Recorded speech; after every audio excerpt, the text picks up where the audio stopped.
El Palacio de Carlos V es una construcción renacentista situada en la colina de la Alhambra. La iniciativa para la construcción del palacio partió del emperador Carlos V a partir de su boda con Isabel de Portugal, celebrada en Sevilla en 1526. Tras el enlace, la pareja residió varios meses en la Alhambra, quedando profundamente impresionado por los palacios nazaríes, dejando encargada la construcción del nuevo palacio con la intención de establecer su residencia en la Alhambra granadina. Ya los reyes católicos habían habilitado salas después de 1492, pero la intención de Carlos era la de dotarse de una residencia estable a la medida de un emperador. Si las habitaciones de Daraxa y el conjunto del Patio de los Leones iban a ser la nueva residencia privada de Carlos V, un nuevo palacio sería necesario para atender las necesidades funcionales y representativas de la corte. La financiación de la construcción se realizó con exacciones impuestas a los moriscos, a cambio de conservar algunas de sus costumbres. Posteriormente, también se utilizaron otros recursos procedentes de la Casa de Contratación de Sevilla y de los azúcares granadinos. El proyecto fue asignado a Pedro Machuca. En una España en la que el estilo imperante era el plateresco y que no se había despegado totalmente del gótico, Machuca construyó un palacio que corresponde estilísticamente al manierismo, estilo que estaba dando sus primeros pasos en Italia. Presenta planta cuadrada, con patio interior circular. Sorprende por el año de su inicio, 1533, época muy temprana para sus características, que lo encuadran dentro del manierismo. Columnas dóricas en el primer piso, jónicas en el segundo y friso con cabezas de toro de tradición grecorromana. En algunos aspectos repite o anticipa ciertas soluciones arquitectónicas del manierismo en Italia, lo que se explica por la estancia de Machuca en dicho país y por su habilidad para desarrollar con inventiva propia ciertos rasgos del incipiente estilo manierista. El edificio se levantó en el corazón de la Alhambra musulmana, en un extremo del patio de los Arrayanes, y para su construcción fue preciso derribar un pabellón opuesto a la Torre de Comares. Este hecho, que ha sido objeto de crítica y polémica, hay que entenderlo en el contexto de su época. El Palacio de Carlos V no significó tanto la destrucción de parte de la Alhambra como la garantía de supervivencia del resto. En unos tiempos en que lo más habitual era la destrucción total de palacios y templos de los pueblos sometidos, la sensibilidad de los reyes cristianos ante la belleza incontestable de la Alhambra supuso la necesidad de disfrutarla desde dentro y, por ende, de conservarla. El dominio del lenguaje clásico que demuestra Machuca llega a subvertirlo conscientemente. Esto nada tiene que ver con otras obras españolas de la época, en su mayoría fundamentadas en concepciones locales. Su influencia fue muy limitada, por incomprendida. Quedarían muchos años hasta que Juan Bautista de Toledo y Juan de Herrera llegaran a las altas cotas de clasicismo del monasterio del Escorial. Desde 1572, con la rebelión morisca de las Alpujarras, se ralentizaron las obras que quedaron interrumpidas definitivamente en 1637, con los muros y bóvedas concluidas, a falta de cubrir aguas. Durante la Guerra de la Independencia, el ejército francés convirtió el palacio en almacén de artillería. Esa misma función se mantuvo cuando las tropas españolas se hicieron con el edificio, que guardaba en su interior gran cantidad de pólvora, balas y carbón piedra. La permanencia de los explosivos suponía un grave peligro para el palacio y para toda la Alhambra. Casi 20 años después de la guerra, el viajero y escritor inglés Samuel Edward Cook escribiría hacia 1828. El palacio de Carlos V aún se usa como polvorín, se encuentra sin pararrayos, y la sola chispa de un rayo podría destruir los restos de este interesante edificio y probablemente toda la Alhambra. En 1832 se evacuó por fin el palacio. El estado de la construcción entonces, según relataba el gobernador, era lastimoso y consideraba un milagro que no se hubiera desplomado. En 1923, el arquitecto y restaurador Leopoldo Torres Balbás inició un programa de recuperación del palacio, que se culminó en 1958, en el que el edificio se cubrió. Desde 1958, el palacio es sede del Museo de Bellas Artes de Granada, que cuenta con piezas singulares como un famoso bodegón de Juan Sánchez Cotán y varios ejemplos de Alonso Cano y esculturas policromadas de autores como Jacobo Florentino y Pedro de Mena. La decisión de trasladar aquí el viejo museo, fundado en 1839, se adoptó en 1941, aunque ya se había acordado en 1914. Tras unas obras de reforma, en enero de 2008 se reabrió el museo. Desde 1994 también es sede del Museo de la Alhambra. La planta del palacio la conforma un cuadrado de 63 metros de lado con un patio circular inscrito en su interior. Esta disposición, principal rasgo manierista del palacio, no tiene precedentes en la arquitectura del Renacimiento y sitúa la construcción en lo que se considera la vanguardia artística del momento. Su fachada es totalmente renacentista. Iglesia de Santa María de la Encarnación de la Alhambra. La construcción del templo actual se inició en 1581, siendo Ambrosio de Vico quien la terminó en 1618, siguiendo los planes de Herrera y Juan de Orea. La planta es en cruz latina y destaca el altar barroco flanqueado por columnas salomónicas añadido en 1671 y que contiene imágenes de Alonso de Mena. Asimismo, destaca la imagen de la Virgen de las Angustias, obra de Torcuato Ruiz del Peral entre 1750 y 1760. La Hermandad de Santa María de la Alhambra saca la imagen en procesión durante la Semana Santa en un trono que reproduce los arcos del Patio de los Leones. La iglesia está consagrada al culto católico y está bajo la autoridad del Arzobispado de Granada. El Generalife, el Janat al-Arif, en tiempos nazaríes, es la villa con jardines utilizada por la realeza de Granada como lugar de retiro y descanso. La parte más importante está constituida por sus jardines.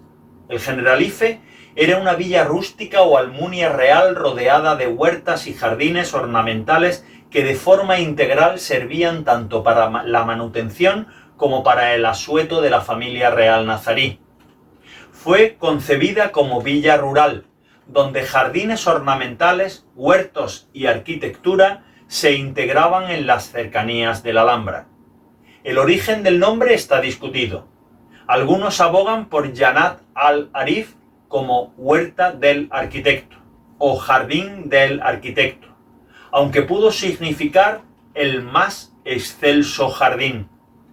Ese huerto real era común en las cortes hispanoárabes y es fruto de las reformas y añadidos que le aportaron los diferentes sultanes.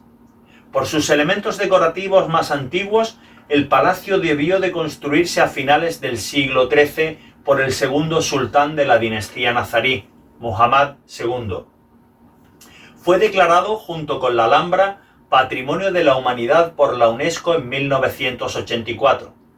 El Generalife está situado fuera de las murallas de la Alhambra, al este, en la ladera del Cerro del Sol.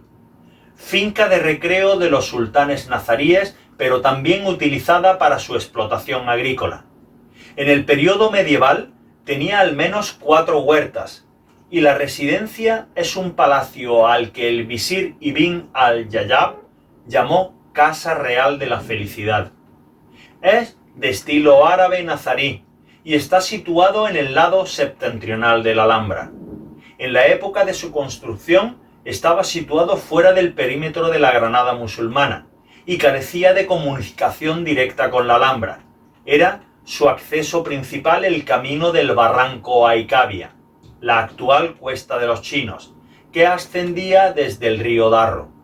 Está formado por un conjunto de edificaciones, patios y jardines que lo convierten en uno de los mayores atractivos de la ciudad de Granada y junto con la Alhambra, en uno de los conjuntos arquitectónicos más destacables de la arquitectura civil musulmana. Desde el exterior se contemplan dos pabellones situados a norte y sur y comunicados por un patio recorrido por el curso del agua. Los dos pabellones se encuentran muy reformados. El Generalife tuvo en su momento 3 vías de acceso. Una proveniente de la Alhambra, destinada al sultán y su séquito. Otra se sitúa hacia el extremo sureste, próxima al pabellón de entrada, y una tercera en el norte, por el llamado Postigo de los Carneros. El acceso se efectúa hoy día por los denominados Jardines Nuevos y el Paseo de los Cipreses, fruto del saber hacer de Francisco Prieto Moreno, que fueron iniciados en 1931 y en los que creó una concatenación de espacios abiertos formados por cipreses. Los espacios confinados reproducen modelos de patios de la Granada nazarí. La justa combinación de los referentes históricos y la tradición granadina, suelos empedrados, el uso del agua, los exuberantes macizos florales, hace de los Jardines Nuevos un lugar destacado, que muchos consideran ya inseparable de los palacios a los que anteceden. En 1954 se inauguró un auditorio al aire libre, el Teatro del Generalife, fundamentalmente utilizado para las funciones de danza de los festivales de música y danza de Granada. A continuación de los jardines mencionados se accede al Generalife a través de 2 patios de entrada al conjunto arquitectónico nazarí, que al estar edificado en una ladera y siguiendo una composición que será la base de muchos cármenes granadinos, se escalona en estrechas franjas separadas por muros de contención. Así, los alarifes crearon una serie de espacios recoletos e íntimos, características comunes en la arquitectura musulmana, pero también volcados a las excepcionales vistas de la ciudad y la Alhambra. El primer patio al que se accede es el llamado del apeadero, por tener un banco junto al muro del fondo preparado para la descabalgadura. El segundo, situado más alto, sirve de comunicación por una empinada escalera al patio de la acequia. Es el primero y más emblemático de los patios. Responde al esquema árabe de patio cuatripartito, char bagh, de origen persa y de gran tradición en Andalucía, pero condicionado por la disposición eminentemente longitudinal obligada por el terreno y potenciada por la presencia de la acequia real, que llevaba el agua al resto de los huertos y posteriormente a la Alhambra. De esta manera, el otro brazo de la cruz queda tan solo insinuado por una interrupción en la vegetación y una fuente baja en el cruce de ambos. La acequia está flanqueada por 2 filas de surtidores añadidos en el siglo XIX, que cruzan sus chorros de agua de forma espectacular. No hay que olvidar que aunque el Generalife es, al igual que la Alhambra, una construcción eminentemente musulmana, la influencia cultural cristiana de sus concepciones arquitectónicas siempre fue de gran importancia. Con anterioridad a 1492, por el constante trato con los reinos vecinos y el aislamiento respecto al resto del Islam, y posteriormente por el uso y adaptación de los espacios a las concepciones occidentales llevados a cabo por distintos dueños y habitantes. Otro ejemplo de lo anteriormente dicho es la apertura a lo largo del patio de un amplio mirador, ya en época cristiana. La sala regia al fondo del patio de la acequia y tras un pórtico de 5 arcos se accede a ella, decorada con yeserías y que conduce a un mirador del siglo XIV. La decoración tanto de esta sala como del resto del conjunto es comparativamente más sobria que la de las salas de la Alhambra. Como villa rural de descanso, la ausencia de fasto debía de ser preponderante. En palabras de Leopoldo Torres Balbás, en el Generalife todo es sencillo e íntimo. No hay nada que trate de asombrarnos con pretensiones de magnificencia o de monumentalidad. El mirador de Ismail I, tras la sala regia, se encuentra esta bella sala, cubierta con yeserías y un techo de artesonado.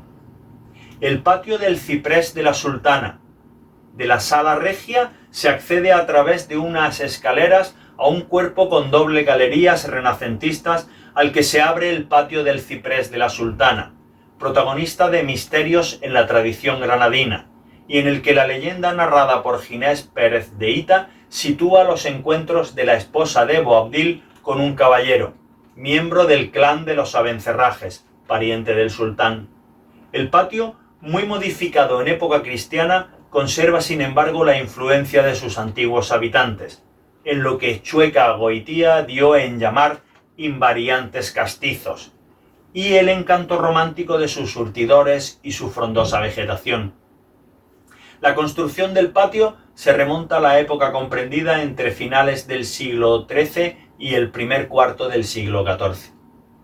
Jardines altos y la escalera del agua. A continuación, y prosiguiendo el ascenso, a través de la escalera de los Leones se llega a los denominados jardines altos del palacio. Para ello, se pasa por la escalera del agua, ingenioso artificio al servicio del disfrute de los sentidos. El objetivo principal de dicha escalera era comunicar el Palacio del Generalife con una pequeña capilla situada en lo alto de la colina. El acceso, en pendiente, representaba un problema que al alarife nazarí supo salvar con singular maestría. La escalera, interrumpida por varios descansillos de planta circular presididos por fuentes bajas, tiene como pasamanos dos canales hechos con humildes tejas y ladrillos, y encalados. Por ellos discurre el agua de la acequia real, abrupta e irregularmente produciendo una sinfonía de tranquilidad y reposo y humedeciendo el ambiente, todo bajo una cerrada bóveda de laureles. El espacio resultante, umbrío y fresco, servía a la vez para efectuar las abluciones previas a la oración, y de esa manera se convertía en el shan que toda mezquita requiere. La escalera es toda una lección arquitectónica de respuesta a un condicionante sabiendo hacer de necesidad virtud y con los materiales más pobres. Inscripciones. Existen unas 10.000 inscripciones en la Alhambra, la mayoría de ellas poemas, sentencias, textos del Corán y jaculatorias. Todas son en árabe clásico y muchas corresponden a los poetas de la corte de Yusuf I en el siglo XIV. Los aposentos del rey nazarí en el Palacio de Comares son los que poseen un número mayor de textos, 3.116, el 35% del total, recogido en el Corpus Epigráfico de la Alhambra, impreso por el Consejo Superior de Investigaciones Científicas. Estos podían ser originalmente compuestos para la ocasión o escritos con anterioridad. Ibn al-Zahab, Ibn al-Yatib e Ibn Zamrab son los autores de la mayor parte de ellos. Los tres escritores formaban el grueso de los poetas de la corte de Yusuf I. La Alhambra y la cultura popular. Entre la música tenemos que el primer movimiento de la obra impresionista Noches en los Jardines de España de Manuel de Falla está ambientado en el Generalife. Recuerdos de la Alhambra de Francisco Tárrega es una composición para guitarra también inspirada en esta fortaleza. Eduardo Paniagua y el Arabí Serghini grabaron el disco Poemas de la Alhambra en el año 2001 con los poemas de Ibn Zamrag, que decoran las paredes y las fuentes de la Alhambra. En el año 2006, la cantante Lorena McKennitt dio un recital donde cantó canciones de todos sus discos. El recital fue recopilado en un DVD llamado Nights from the Alhambra. El concierto tuvo lugar en la sala de Carlos V. En 1974, el grupo español Los Puntos grabó una canción dedicada a la Alhambra y a su recinto llamada Llorando por Granada, incluida en su disco Los Puntos, en la que hace referencia a la leyenda del suspiro del Moro.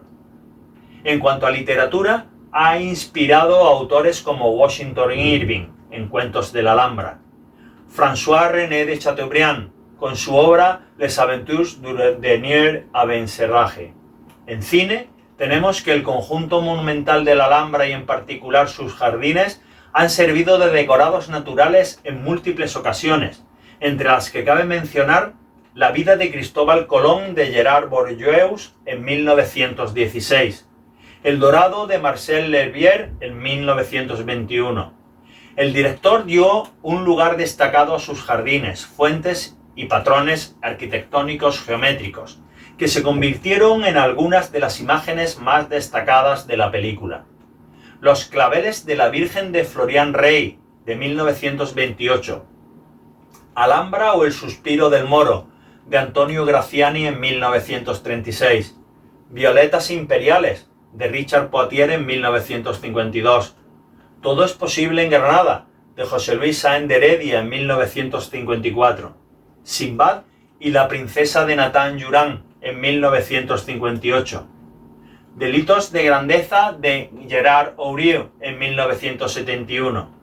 Rocío y los detonadores de Fernando García Tola en 1972. Alice et Martin de André Téchiné en 1998. En cuanto a películas de animación, tenemos las películas animadas Hamed, el príncipe de la Alhambra y El embrujo del sur, del director español Juan Bautista Berasategui, basadas parcialmente en los cuentos de la Alhambra de Washington Irving. En Assassin's Creed, de 2016, se representa el patio de los leones cuando el sultán Mohamed XII entrega la manzana del Edén, un poderoso artefacto en el centro de la trama de la película, a cambio del regreso seguro de su hijo. En la película animada Tadeo Jones 2, El secreto del rey Midas 2017, se representa el Albaicín y el patio de los leones. En televisión, la segunda temporada de la serie Isabel fue grabada en 2013 en algunas instalaciones de la Alhambra. Carlos, rey emperador de 2015. El drama coreano Recuerdos de la Alhambra en 2018 se inspiró para su creación y grabación. En cuanto a arquitectura, tenemos que a partir del siglo XIX, con los revivals, renacimientos o movimientos neo, surge el neoárabe, que aglutina todas las artes musulmanes, incluidos el nazarí, donde se copian yeserías, azulejos, mocárabes y especialmente sus columnas, como vemos en el Palacio La Alhambra, el Casino de Murcia, el Kiosco Morisco, la Gran Sinagoga de Budapest, la Nueva Sinagoga de Berlín o la Casa de los Cristales.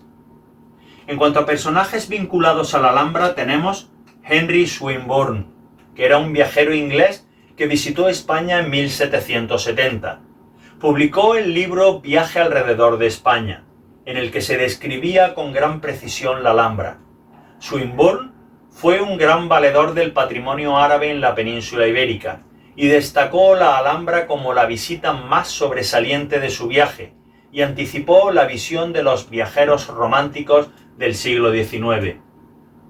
Leopoldo Torres Balbás, arquitecto restaurador español al que se debe en gran parte la Alhambra tal y como se conoce actualmente. Su trabajo terminó en gran parte con la tradición de restauraciones sin fundamento y destructivas de décadas anteriores. Restauró el Mexuar, el Palacio de los Leones y el de la Alberca. Creó la nueva entrada a la Casa Real y reestructuró el Partal. David Roberts fue un pintor romántico inglés que de viaje por España realizó hasta 15 grabados sobre la Alhambra y Granada, que fueron muy reproducidos después por varias publicaciones británicas y francesas, y que contribuyeron a una gran difusión del monumento. Íñigo López de Mendoza y Quiñones, segundo conde de Tendilla, primer marqués de Mondéjar, fue nombrado por los Reyes Católicos en enero de 1492 alcaide de la Alhambra. Fue precisamente su hijo, tercer conde de Tendilla y segundo marqués de Mondéjar, quien impulsó la construcción del Palacio de Carlos V. Su familia mantuvo el cargo de alcaide y la residencia en el Palacio de Yusuf hasta el siglo XVIII. Existe hasta un asteroide del cinturón principal que se llama Alhambra en su honor.